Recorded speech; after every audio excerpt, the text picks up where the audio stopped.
Hello everyone. So today, welcome back to our channel, and we are going to discuss about how we create measure in Power BI using DAX programming language. So DAX, okay, very simple. It is quite similar to Excel that you use. So if you are very familiar with Microsoft Excel, creating measures using DAX in Power BI is very simple. It's a piece of cake for you. Okay, so let's dive into it and let's see a few examples. How can we create it? Okay, so the very first one, okay, you can go to new measure.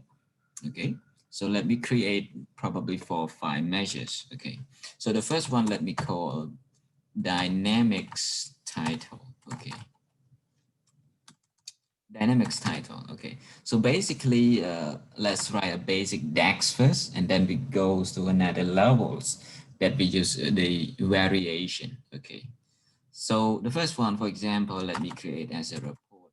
Okay, imagine this is a sales reports. Okay, as of probably you want to see as of today, so then you can combine with today. Okay, here it is. So very simple. Okay, so to visualize it, you need a visualization. So basically, you can use CAD visualization. So dynamic title, here it is. So you can see that very simple. But you don't want to see dynamic title here. So if you wish, you can just disable it. Okay, so just after in the category, then you can see sales report as of 4th October 2020. But probably you want to check a little bit on the formats that you want to see 2020. So you can just go format here. Okay, if you use in Excel, it is the same. Okay, so you can type DDD, MMMs, and by. Okay, by. Because you want to see the whole numbers for years, not just 20, but 2020. So booms. So here it is, very simple. Okay, so very first and very basics calculation, or we call measure, okay, is dynamics title. Okay, second one, let me try another one.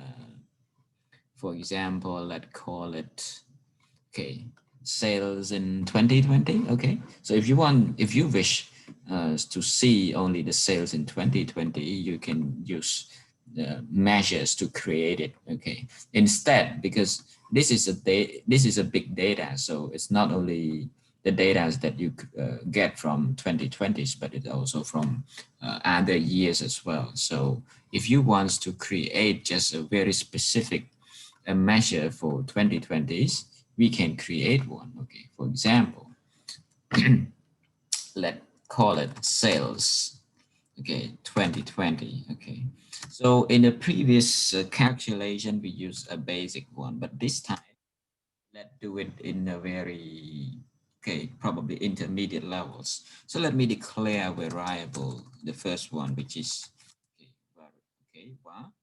Okay, in SQL, you can call it dims, which is the same things. Okay, so let me call it, okay, start dates. Okay. So in 2020, then I use this one, 2020. Okay, January 1st.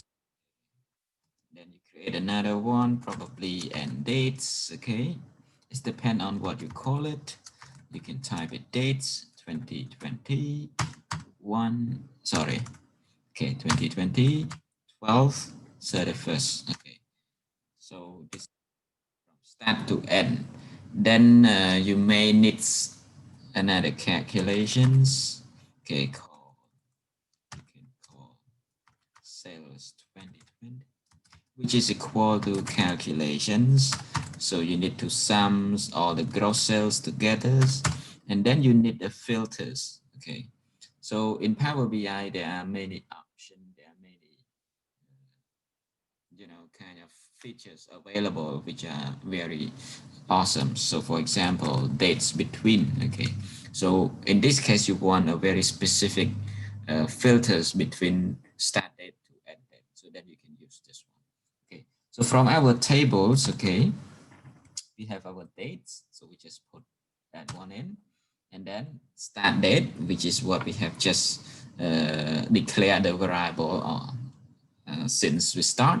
So we can call it start date. We can call that variable, and then you can call end dates. So here we go. Okay. Lastly, you returns the value. Okay. which is sales. Okay. 2020. Okay. Um, any things that we miss here? Okay. Sales 2020. Okay. So here we go. So if you want to see it, have a look at this. Okay. Create sale 2020. So here it is, 307,000 USD. Okay. So this is how you can create the calculation, which is very, very easy and very simple. Okay. But for example, if you want to know only the sales in particular months, you can do the same things. Okay. For example, let me copy this. Okay. And then maybe you interested only sales in September's. Okay. So let's call it sales in September 2020. Okay. And then you just change this a little bit. Okay. Probably start that September 2020. Okay. And that September 2020. And then you just change this one. September is 9. Okay. So this one is also 9. So September's end in 30 on 30s. Okay. And you can change this variable to fits. Okay. This one you call it September 2020. Okay. So in the filters, you just change the start date. Okay. So start date in 2020 and then end date on September 2020. Okay. And also the last one, you also want to return sales. Sorry, forgot another one. Okay. You want to return sales September 2020. Oh, here we go. Okay. So you got it. Okay. So you can copy and paste this one. Okay. Take this out. And then you put sales September. Okay. 2020s. Here we go. Okay. Very, very simple. So what about if you want to know about sales in August? Quite the same things. So I already have this, this code. So I can just copy. Okay. And then I create a new measurement. And then what I change is only change this to, for example, August. Okay. And then the same thing, I can change this here or another word. I can just copy, okay, and paste another 2 rows. But this one, we change it to August. Okay. This one, we also change it to August. Okay. And this one, we change it to 8. This one, we change it to 8, but August and 31st. So just change it to 31st. And then you change this. Oh, you don't have to change this, just copy and paste. Okay. Copy and paste. And then you keep the previous one and you add August. And this one, you just change this ones to August. The same thing. Okay. This one to August. Okay. And the last one is also the same things because you want sales in August. So here we go. Boom. Okay. So you can use another card or you can copy and paste this one just to make it identical. Take this out and put August in. So here we go. So you have sales in August, sales in September. So very simple calculation, guys, if you wish to do it. Very simple. Okay. And probably you're interested in the differences in terms of amounts between these 2 months. So it's very easy. just create a new calculation, a new measure. Okay, so you call it, for example, August, okay, vs September 2020. Okay, equal to, so you can call variable number one is, okay, August sales 2020s, which is already calculated. Okay, so it is sales August. Here we are, we already have it.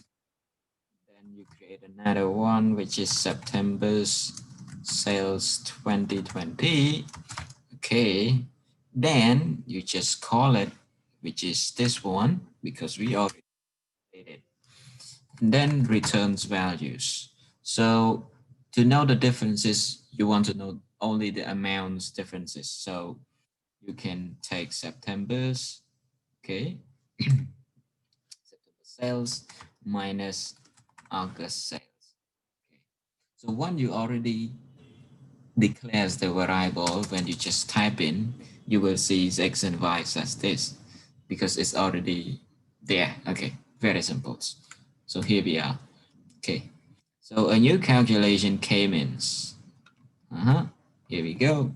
Okay, so let me take this out and take a new calculation, which is this one. Okay, so here we go. We see the difference is 7,000 USD. Okay, so very, very simple in order to create the calculation using DAX, okay, in Power BI. Okay. And furthermore, probably you want to understand the differences in terms of percentages change.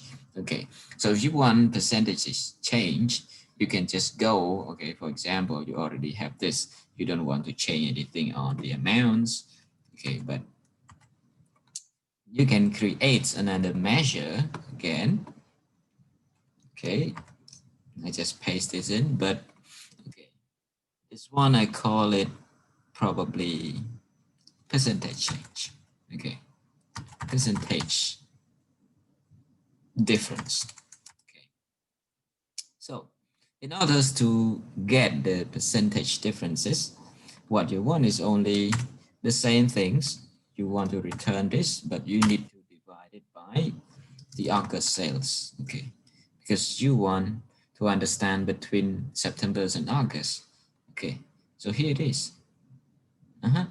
So you get another cards.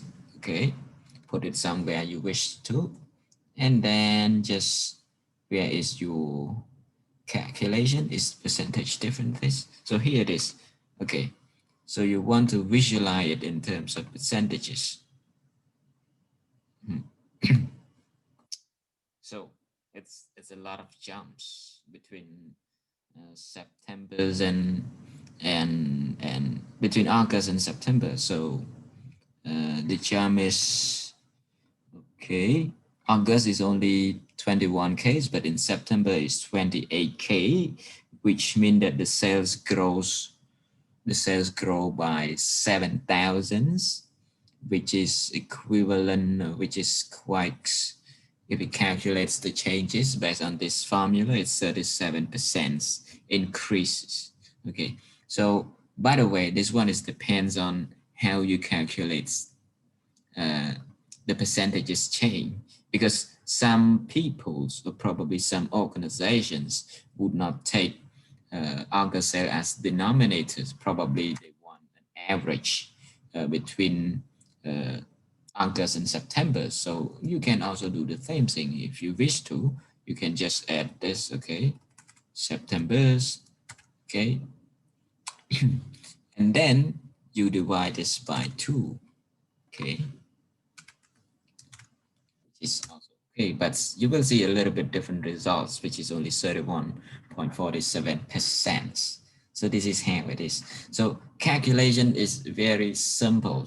So the point is what formula you want to use in your organizations. So how you create it, this is it. Okay, hope you enjoyed, guys. And if you have questions related to how you can create the measures in Power BI, please let me know in the comment box. Okay, if you wish to see more video on this, please do not forget to subscribe, hit likes and the bell icons to get notification when I make another you uploads. You can also request me on doing another video related to Power BI, Excel, and other stuff if you wish to. Okay, so comment down here. I will make another video for you. So I hope to see you in the next video, guys. Have a good day.